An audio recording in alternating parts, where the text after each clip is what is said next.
Turn around for me, place your hands behind your back, and release your fingers. You're going to jail. We wanted to ask the questions about some of the products. Is that okay? No. Okay. Yeah, No? No. Oh, we can't ask questions. No.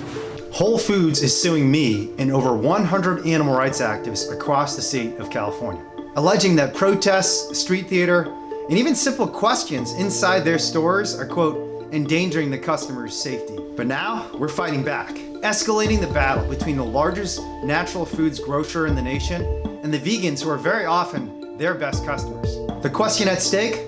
Whether the company's practices are actually humane. It all started back in 2015 when DXC, the grassroots animal rights network that I founded, exposed horrifying conditions in animal farms that the company had been marketing as humane. It was a black mark on the company's reputation and on all of animal agriculture. But despite widespread media attention questioning Whole Foods practices, the company defended its suppliers, ignored efforts to start dialogue, and refused to change.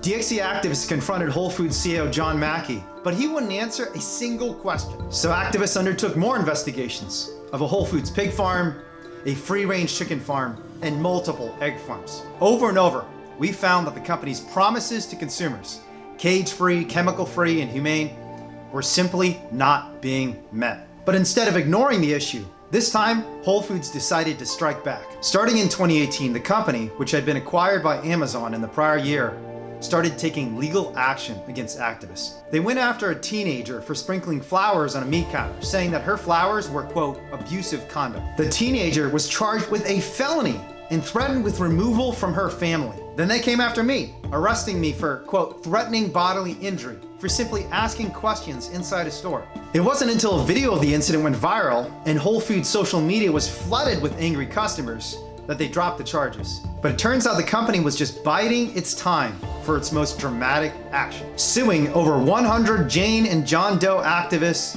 in an attempt to shut down the protests.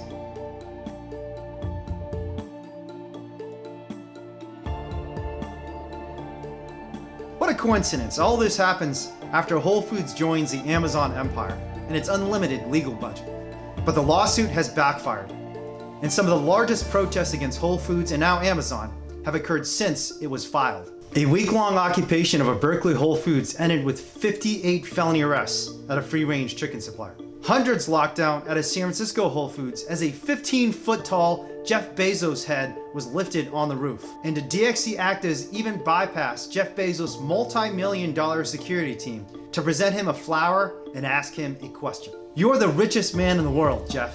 Please, why can't you help the animals? As these protests escalate, the company is trying to take the lawsuit and injunction statewide. But when we go to trial, there will be bigger questions answered. What is humane meat? If we really care about animals, should companies be killing them?